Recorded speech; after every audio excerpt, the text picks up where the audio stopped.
Hi dear student, welcome to Base Law in English Academy under supervision advocate Ratan Kumar. Dear student, आज का जो मेरा topic है वो एक बहुत ज़्यादा इंपॉर्टेंट टॉपिक है और जिसका नाम है silent letter in the word. Dear student, English के जो वर्ड्स होते हैं उसमें कुछ लेटर जो है वो साइलेंट होते हैं।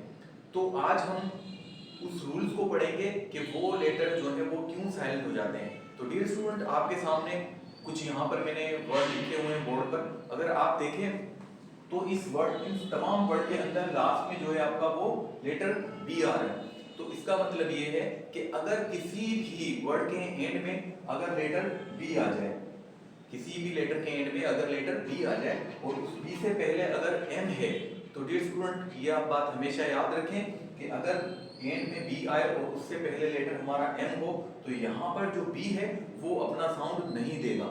तो डियर स्टूडेंट, आए इन वर्डों को हम प्रोनाउंस करते हैं और समझते हैं। आपके सामने पहला जो वर्ड लिखा हुआ है वो है थंब, THUMB, थंब। तो डियर स्टूडेंट, इसे हम थंब नहीं बल्कि में थंब पढ़ते हैं, थंब। तो बी यहाँ पर साइलेंट होगा, हम थंब नहीं बल्कि में से थंब पढ़ेंगे। तो इसी तरह से दूसरा जो हमारे पास वर्ड है वो है क्रम।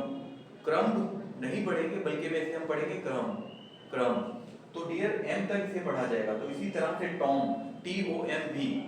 कुछ स्टूडेंट्स को पढ़ते हैं टॉम क्योंकि उन्हें रूल्स मालूम नहीं होते। तो रूल्स क्या है कि आखिर में बी आए और बी से पहले क्या हो, एम हो, तो वहां पर बी अपना साउंड नहीं देता। तो यहाँ पर इसे हम टॉम नहीं बल्कि में पढ़ेंगे टॉम। और इसी तरह से हमारे पास एक और वर्ड जो लिखा हुआ है यहाँ पर बॉम्ब, बॉम्ब, बॉम्ब नहीं बल्कि में हम बॉम्ब, बी जो है वो ये साइलेंट हो जाएगा और हम इसे सिर्फ पढ़ेंगे बॉम्ब, BOM, बॉम्ब। तो इसी तरह से डम, DUMB, डम। तो यहाँ पर डम्ब नहीं बल्कि में डम, सिर्फ एम तक वर्ड को जो हम प्रोनाउंस करेंगे डम, ना कि डम। तो इसी तरह से लास्ट हमारे पास वर्ड है वो है कॉम्ब। इसे कॉम्ब नहीं बल्कि में हम COM, बी साइलेंट होगा और हम पढ़ेंगे COM, कॉम्ब। तो डियर स्टूडेंट, इसी तरह से अगर हम इन्हें प्रोनाउंस करें तो ये थम, क्रम, टॉम, बॉम्ब, डम और कॉम्ब, ना कि थम, क्रम, टॉम, बॉम्ब, डम और कॉम्ब। तो बी यहाँ पर साइलेंट होगा। तो डियर स्टूडेंट, आपको अच्छे से समझ आ गया होगा कि आज का जो मेरा टॉपिक था वो ये था कि अगर किसी भी लेटर के आखिर में बी आ जाए और उससे पहले वाला लेटर जो है अगर वो एम है तो यहाँ पर फिर बी जो है वो साइलेंट हो जाता है।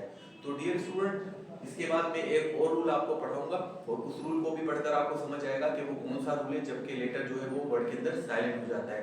तो डियर स्टूडेंट, अगर आपको मेरा ये टॉपिक समझ आया हो, पसंद आया तो मेरे चैनल को सब्सक्राइब करें, मेरे चैनल को लाइक करें और आप यही सब चीज़ें मेरे टिकटॉक के चैनल पे और उसके अलावा जो फेसबुक है उस पर भी इसकी स्टडी कर सकते हैं। तो ये बहुत छोटे छोटे से टॉपिक्स और इम्पोर्टेंट टॉपिक्स में बनाने की कोशिश करता हूँ जो कि आप लोगों तक पहुँचे और आप इंग्लिश के अंदर जो छोटी छोटी सी बातें और इम्पोर्टेंट होती हैं उन बातों को समझ पाएँ। तो इसी तरह की मैं बहुत सारी वीडियो आपके लिए बनाता रहूँगा। Thank you very much dear student.